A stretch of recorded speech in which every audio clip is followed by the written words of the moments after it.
The first crying boy painting appeared at a flea market in the late 1950s, the artist unknown. The bucolic portrait depicted a forlorn dark-haired boy shedding a single tear. Its sorrowful polished eyes seemed hauntingly lifelike.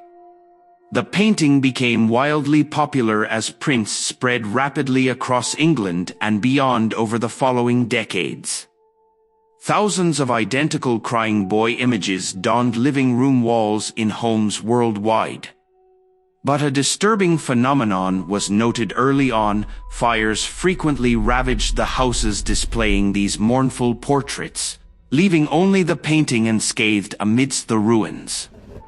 The crying boy's frozen tear took on new meaning as superstitious rumors spread of the portrait's cursed origins.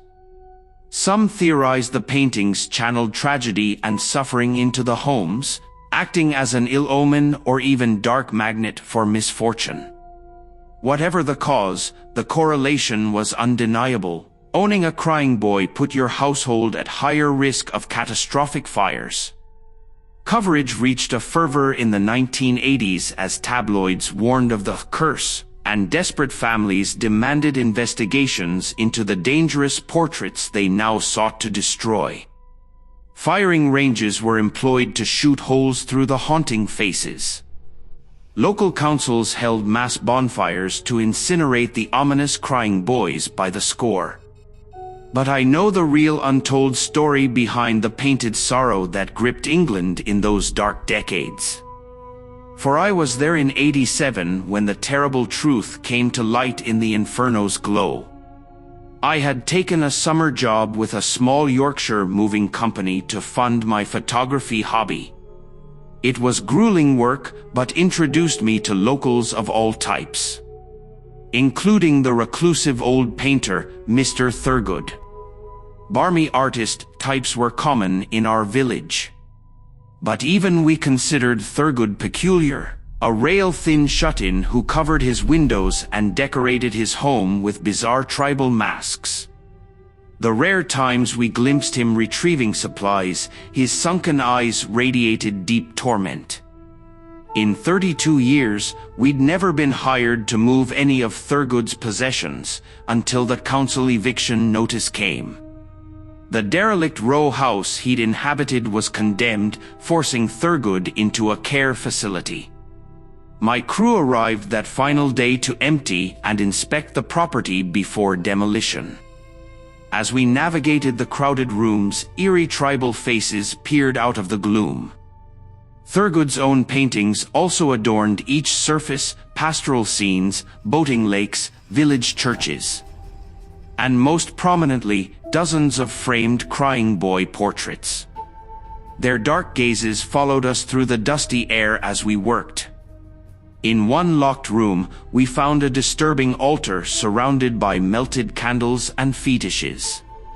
Shelves were filled with jars preserving grotesque bones and desiccated creatures. A chill went through me. There was a sinister, almost ritualistic energy here that Thurgood was fiercely protecting. The masks now seemed to leer knowingly at our unease. In the corner stood a large wardrobe. Muffled thumps issued from within as we cautiously approached. My partner gripped a crowbar as I turned the key slowly. After counting to 3, we swung the wardrobe open, revealing the source of the sounds. A young boy of about 10 stood shivering before us, blonde hair hanging lank over his emaciated face. He gazed up with a mix of surprise and dread, small frame swaying unsteadily. The shirt he wore bore a worn embroidery, Thomas.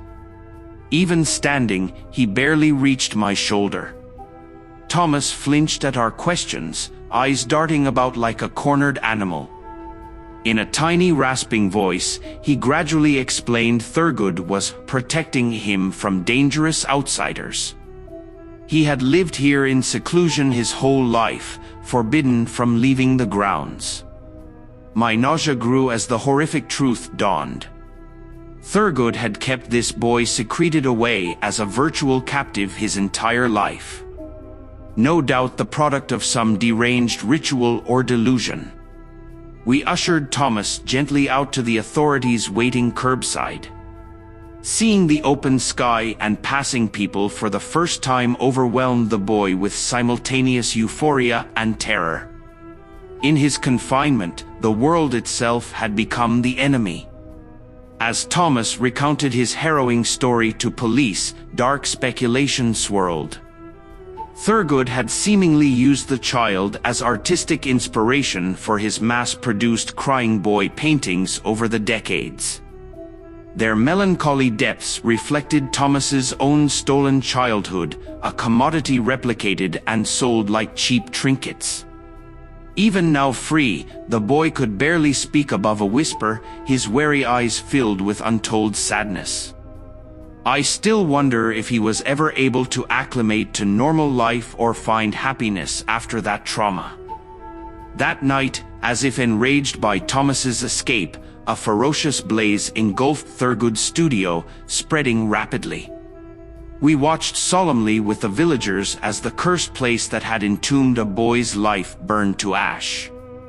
Only the crying boy portraits left hanging amidst the rubble remained unscorched. Their tears now dripped down ashen walls.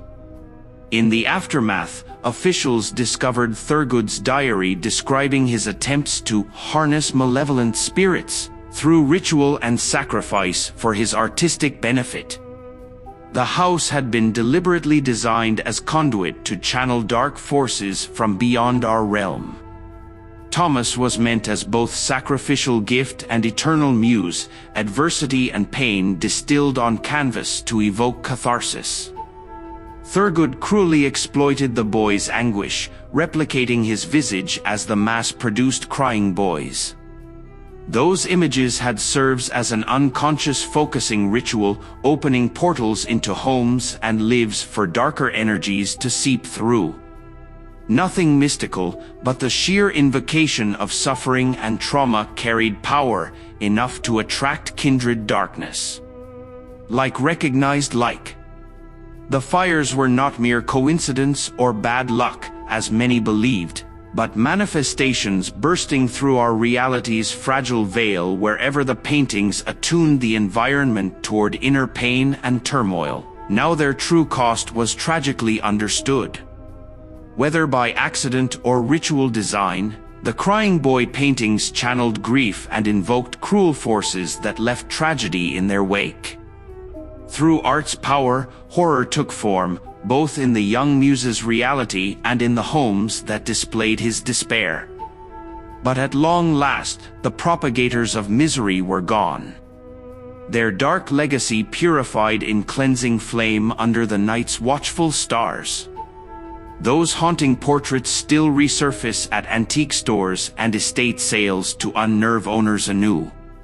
But their potency has dwindled now that their origins are widely known. Without mystery, they are rendered merely creepy kitsch. As for the poor child whose pain populated a million prints, I can only hope he has found some measure of peace out there, far from his captor's machinations. Perhaps there are those patiently guiding him toward the light he was denied for so long in that prison of art. His bleak image released into the wider world may have spread darkness for a spell, but ultimately it illuminated the truth so evil could not quietly persist. Wherever that brave soul is, may his tears now cleansing and offer comfort to others touched by misfortune. For in hardship, glimmers of meaning and growth may yet emerge like flour from mud. Never lose faith. I share his tale so no more innocents must unwittingly feed the flames, whatever their source. And say a little prayer tonight for the ones whose pain served darker purposes not of their making. That their silent voices may still echo in your heart, and their spirits find renewal among the kinder souls who would embrace them.